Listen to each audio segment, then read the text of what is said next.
Welcome to Choice Classic Radio, where we bring to you the greatest old-time radio shows. Like us on Facebook, subscribe to us on YouTube, and thank you for donating at choiceclassicradio.com. Our next program was transcribed from an earlier broadcast on Mutual.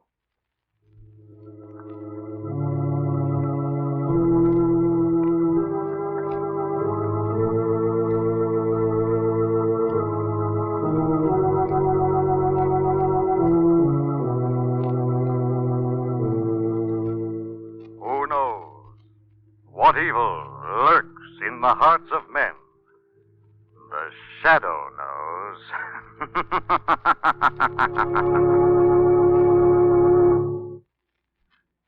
Once again, Mutual Don Lee brings you the thrilling adventures of the Shadow, the hard and relentless fight of one man against the forces of evil.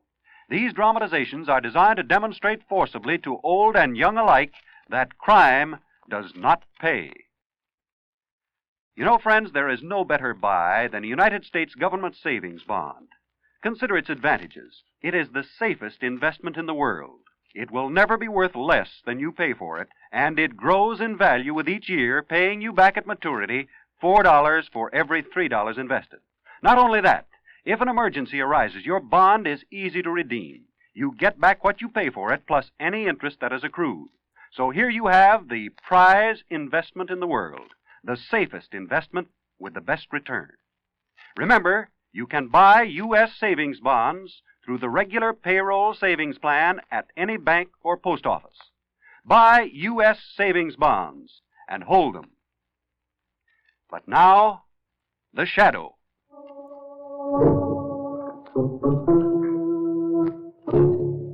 The Shadow, who aids the forces of law and order, is in reality Lamont Cranston, wealthy young man about town. Years ago in the Orient, Cranston learned a strange and mysterious secret, the hypnotic power to cloud men's minds so they cannot see him. Cranston's friend and companion, the lovely Margot Lane, is the only person who knows to whom the voice of the invisible shadow belongs. Today's drama, The Bride Wore Black.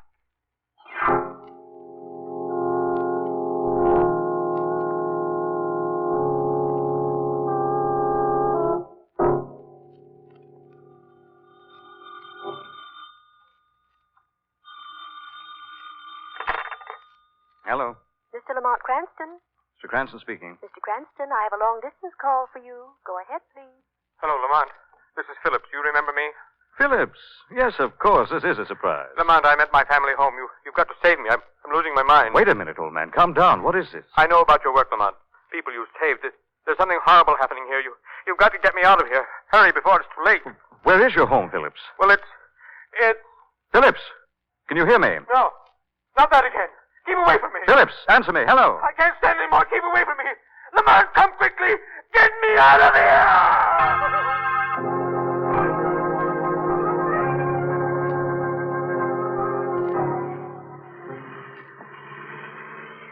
Lamont, this can't be the right road. Nothing but mud and swamp water. We'll never get through tonight. This is the road the villagers told us led to the old Phillips mansion, and I checked with the college. Oh, that's right. You were in college together with Phillips, weren't you? Roommates for 2 semesters. Oh, he's a heck of a swell guy. One of the smartest in school and most popular. Yes, I remember reading something in the society column when he got married. He always was very old Southern family. Planned on restoring the old family home down here for his bride. What are his people like, darling? Oh, funny. Now you mention it. Well, I really don't know. His parents are dead, but aside from that, I don't ever remember us mentioning his family at all. Well, come on, watch it! Ooh. Well, this is the end of the road. So I see. Well, I guess I was still back in school. Look ahead there in the car light. What are those white stone slabs? Looks like we've taken the road leading to the family burial grounds. Oh. Well, that's a lovely entrance, darling. Yes, isn't it? Well, at least it proves we must be somewhere near the house.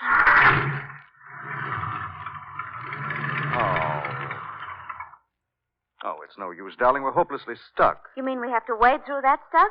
There's no other way. Hey, wait, I'll turn off the car lights. You take the flashlight. I'll get the luggage. Okay. Hey, wait a minute. I'm sunk in mud nearly up to my knees. Well, hang on to me and let's get out of this hole. The house must be up ahead beyond this graveyard. I guess so.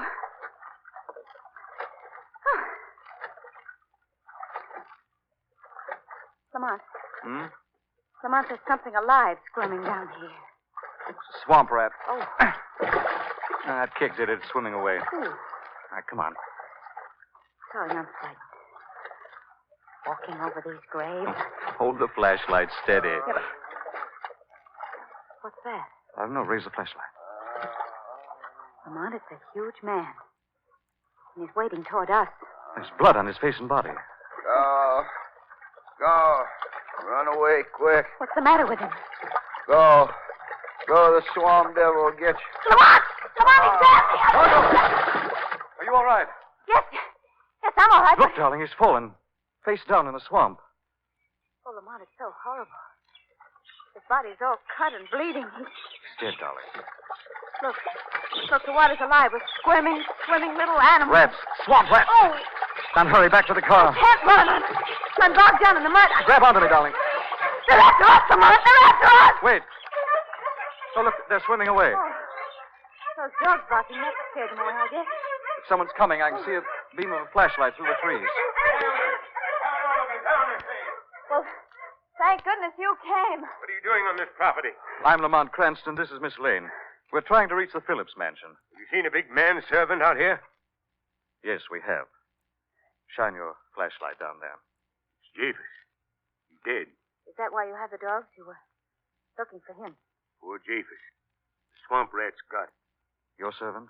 The last of the Phillips old servants. Grandson of slave. Something happened tonight. He ran away. Something happened. One is wise not to ask questions in this land of death and decay. I advise you both to leave now while you're still strong and well. Well, I'm afraid that's impossible. Our car's stuck in the mud. Are you staying at the Phillips mansion? Yes, I'm Dr. Sharp. I've been the family's physician for many, many years. I know what I'm saying. Please leave here at once. Do you have any means of getting us out, Dr. Sharp? No, I guess you'll have to stay. We'll put you up overnight. Come with me.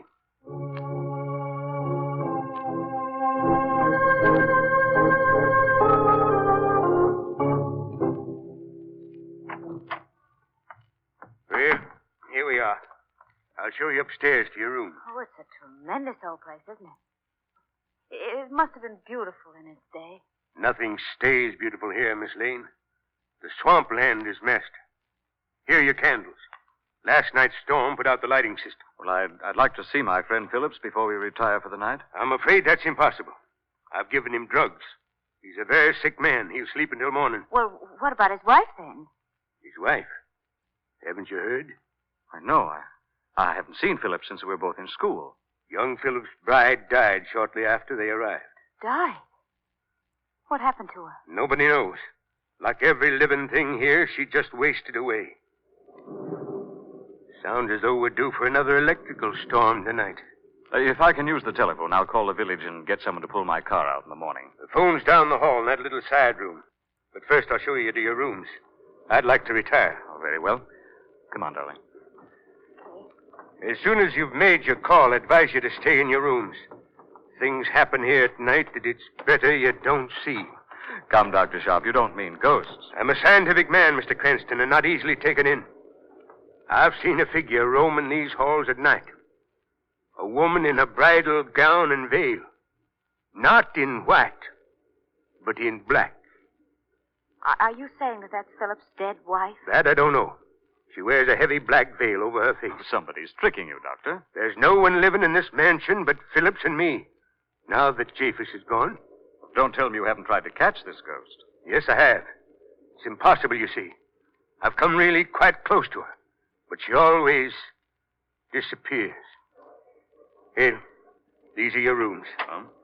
This is yours, Miss Lane. Thank you, Dr. Mr. Sharp. Cranston's is next door. Thank you, Doctor. Would you like to telephone now? I'll go down with you. No, Dr. Sharp. I believe I'll wait until morning. I didn't mean to frighten you. But don't leave these rooms. Perhaps by morning, Phillips will be well enough to see you. I'm well enough now, Dr. Sharp. Phillips! Lamont, you've come. Phillips, it is you. Take me away. Get me out of this house. Come back with me, Phillips. You're sick. Come to your room. No, let me go. Lamont, take me away before it's too late. Take Phillips, me. I've given him sedatives. He doesn't realize what he's saying. Lamont, you must save me. You must. Look, Doc, he's fainted. Here, let me help you get him to his room. I'm in charge here, Mr. Cranston. Please don't forget that. I'm sorry, Dr. Sharp, but this man is ill. You shouldn't have come here. You both must leave at dawn. Remember my warning. If you value your sanity, don't leave these rooms tonight.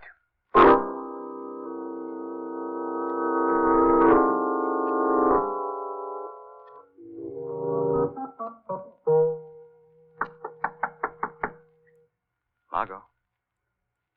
Lamont, darling, you asleep?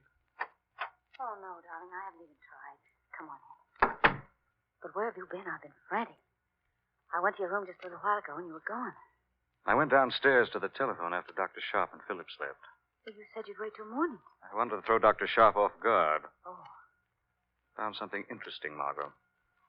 I found the telephone, all right.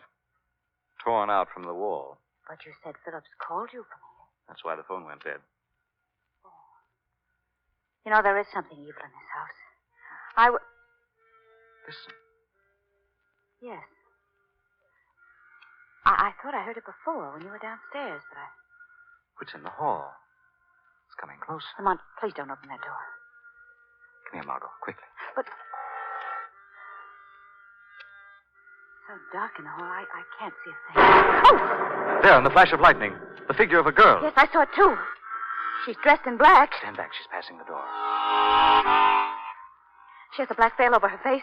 It is the ghost bride. Dr. Sharp was right. We'll soon find out, Margot. Come on. I want to follow her and see where she goes. I can't see her anymore. And the music's faded now. There, in that lightning flash. She's at the end of the hall. Hurry, Margot, run. Yes, but where is she? I can't see her. She's disappeared. There's no one here. Lamont, what's happening to us? Is this place driving us out of our minds? No, Margot, there was a bride wearing black. Look, I have proof. What is it? Something she dropped on the floor. Look here. Lamont. It's a bride's bouquet. Yes. A bride's bouquet, Margot. Of decayed, dead flowers.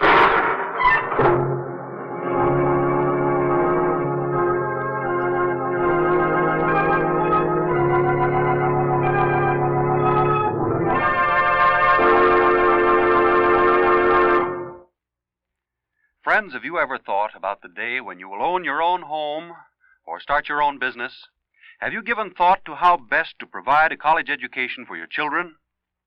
There's one easy answer. That's to buy U.S. savings bonds.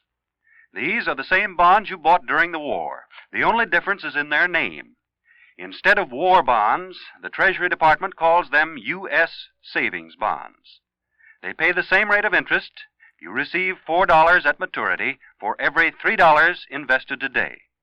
And in case of emergency, U.S. savings bonds can be readily and easily redeemed. U.S. savings bonds, like war bonds, can be bought on the payroll savings plan or at any bank or post office. They are the same bonds you prize so much because of their high rate of return, their easy conversion to cash if needed, and their guaranteed safety.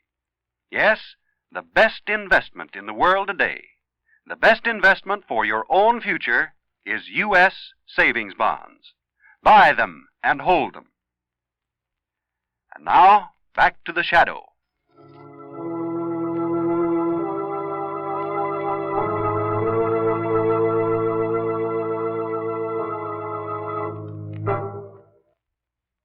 Forced to spend the night in a decaying old southern mansion belonging to a friend, Lamont Cranston and Margot Lane follow the mysterious figure of the ghost bride who wears black to have her disappear in a blinding flash of lightning. Yes, Margot. A bouquet of decayed, dead flowers. It does prove this. Well, our bride is no ghost. Well, then who could she be, Lamont? I don't know yet, darling, but I know someone who does. And I'm going to make him tell the shadow now.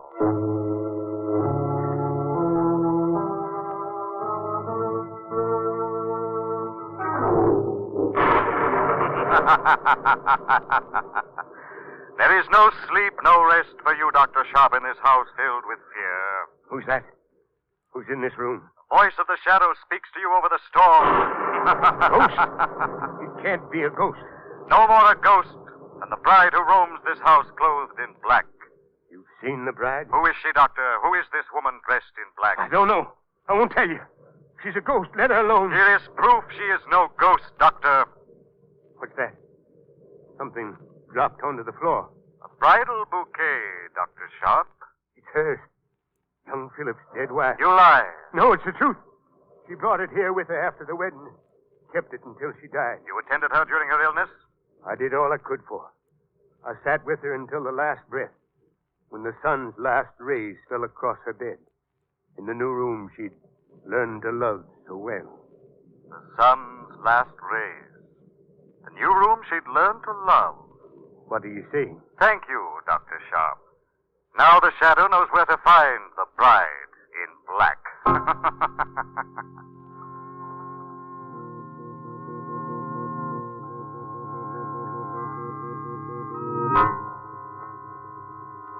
Margot, Oh, good.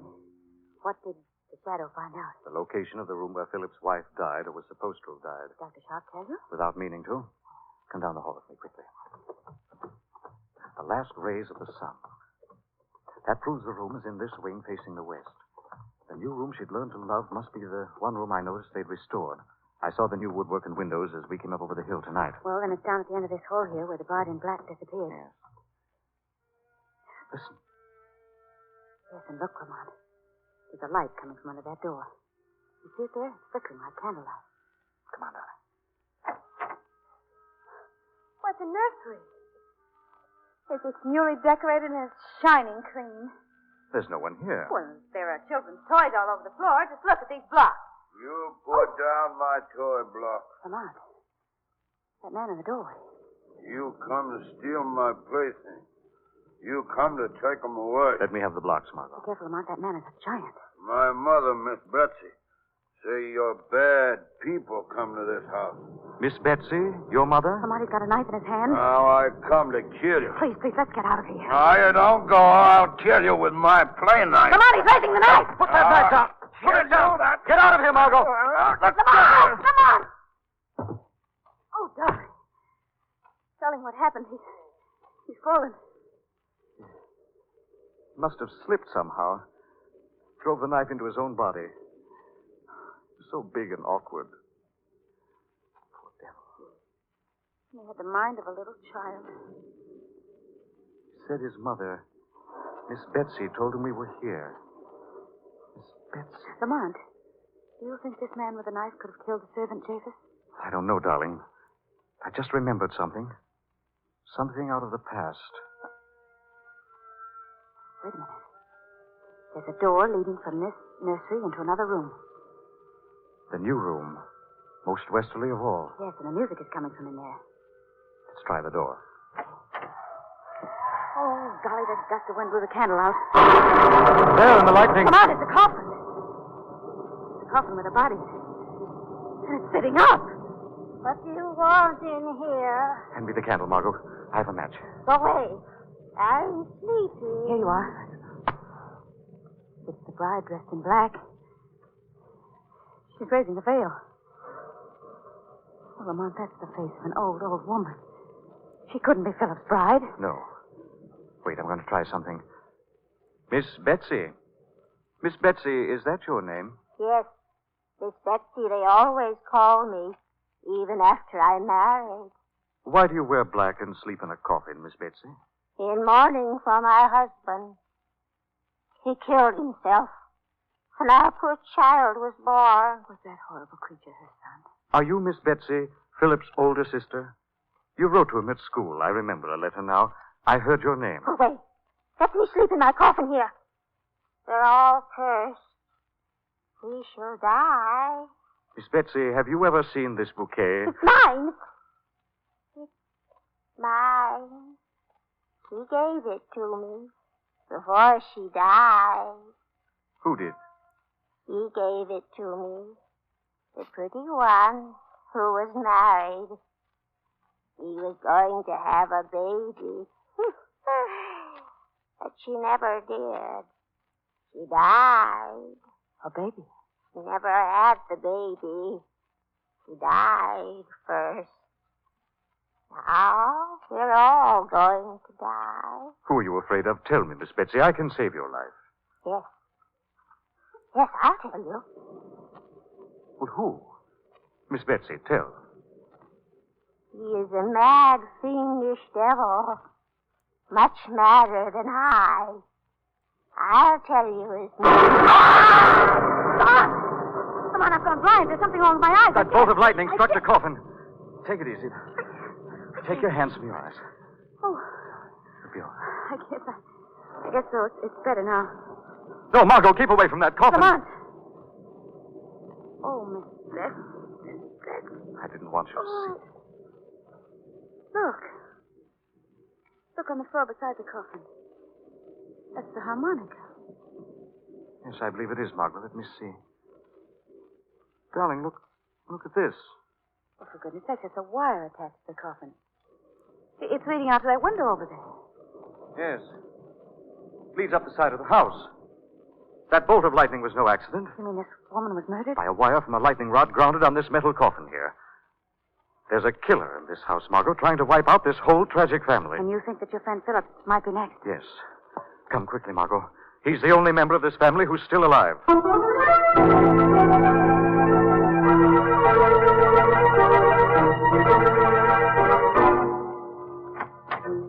This is his room, Margot. Well, Phillips is still safe. He's asleep on the bed. Phillips. Phillips, wake up. It's Cranston. Phillips. I don't think he's sleeping, Lamont. He's been drugged. Phillips, can you hear me? Oh, Lamont, let him stay here. Don't just stand there wasting time. He'll sleep for hours, but come on. Dr. Sharp is the man.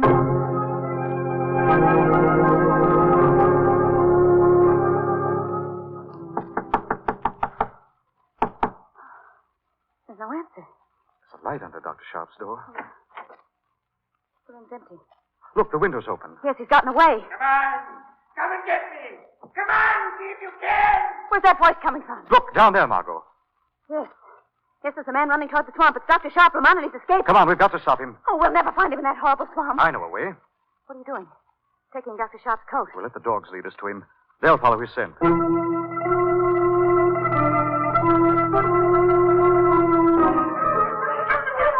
I'm sorry, darling. I just can't walk any faster in this deep mud. You've got to come along, darling. I can't leave you here now. Bring the dog! There he is, just ahead. I saw him running just then. What's the matter with the dogs, Lamont? They're running around in circles. They seem to be puzzled. They've lost the scent. There he is, across the clearing. Yes, I'm waiting! Come across and get me! Come on, Lamont, hurry. Wait, don't cross that muddy patch. Walk around. Lamont! Lamont, this is quicksand. I'm sinking in. Too late, darling. Pulling me down, too. I fix you! Fix both of you! Lamont, where are you? I'm sinking. I kill you too as I kill that mad family in that house! I've one left to kill now! Margot. Margot, you all right? I can't breathe, Lamont.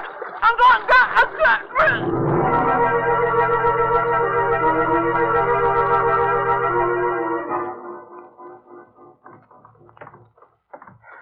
One more to kill. Then all will be gone. No one will know. Cranston and the girl knew too much. But I finished them. Yes, this is his room. Yes, now to finish my work. Wipe madness from this house. You too are mad. As mad as they. Who's there? The voice of the shadow tells the story of your guilt. No voice can stop me. You killed the young bride when you knew there was to be a child. It would have gone mad, like all the rest. Yes, I killed her. And Japheth, too, when he found out what I'd done. Now there's one left. And I kill him tonight. Your killings are over. Oh, no, you can't stop me. I'm too clever for that.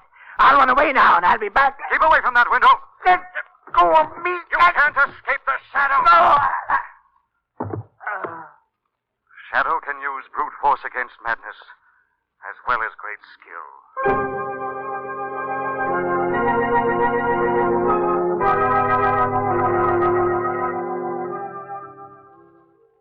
You all right now, darling? Yes, Lamont, I am, but I was pretty scared until you pulled me through here that quicksand. And why did you let me think you were caught, too? Well, I wanted our killer to think so. To surprise him as the shadow just now. Oh, you've got him. Where is he? Just a moment. Is he all right now, Dr. Sharp? Dr. Sharp? Yes, Mr. Cranston, I gave him a hypodermic to make him sleep until the police get here. But, Lamont, that's your friend Phillips lying there. Right, Margot. He was our insane killer. But I thought Dr. Sharp would... I don't blame you, Miss Lane. I'm afraid I did behave pretty strangely tonight. It was partly my fault that all this happened. Well, I don't understand it. Well, you see, I'd been the Phillips family doctor for a great many years. I knew all about Miss Betsy and her strange, demented son. I realized that Phillips was upset about the strain of insanity in the family, but I had no idea how dangerous his condition was until a few months ago, when he called me late one afternoon to say that he just killed his wife. She wasn't quite dead when I reached her, but I couldn't save her. Oh. Phillips made me swear that I would never reveal the murder. I don't know why I promised. Perhaps it was because the family had always been so close to my heart. But I did. I helped him bury his wife in the family graveyard. I was afraid to return to my regular practice after that, so I just lived on here and tried to protect them all from the rest of the world. I kept Phillips drugged as much as possible. When you and Mr. Cranston came, my only thought was to get you away as quickly as possible before you learned the truth. Yes, but Lamont, it was Phillips who called and asked you to come here. That was part of a very clever plan, Margot. Phillips was becoming more and more afraid of Dr. Sharp, afraid that he would someday tell the truth. So he decided to kill the rest of his family and plant the evidence to make it look as though Dr. Sharp was the murderer. That's why he called me, so that I would come here and be a witness to condemn Dr. Sharp. Then you mean that whole telephone call was staged? Right. And that gave me my first clue, incidentally. When I tried to call into the village last night, I found the telephone pulled out from the wall. With the others of the family living just in the upper rooms, no one could have done it but Phillips or you, Dr. Sharp. And you'd offered just before that to let me use the phone. Yes, Mr. Cranston. I'm afraid Phillips was far madder than any of the people that he tried to save from madness. He was the maddest of all his pitiful, tragic, lost family.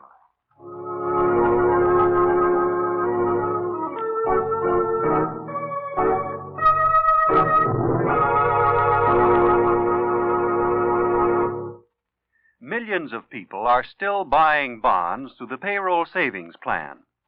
The payroll savings plan is being continued by your government at the request of both labor and management. Here is the easy way to save, to provide that substantial nest egg for the future, and to make money at the same time. For U.S. savings bonds, pay $4 at maturity 10 years from now for every $3 invested today. Enroll on the payroll savings plan and start saving so that you can own your own home or provide a college education for your children or have the means to go into business someday. And if you don't work in a plant where the payroll savings plan is in effect, make it a weekly habit to visit your bank or post office. You can always buy U.S. savings bonds at either place. Buy them and hold them for your own future. And now, the shadow again.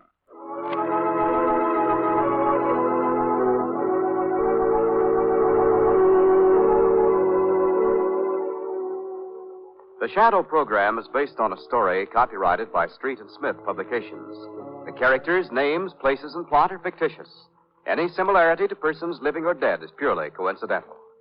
Again, next week, The Shadow will demonstrate that The weed of crime bears bitter fruit. Crime does not pay.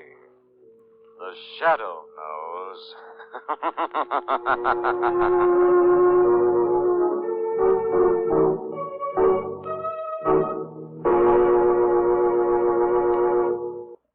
Next week, same time, same station, Mutual Don Lee will bring you another strange and thrilling adventure in the Shadow's daring battle against the forces of evil. Be sure to listen.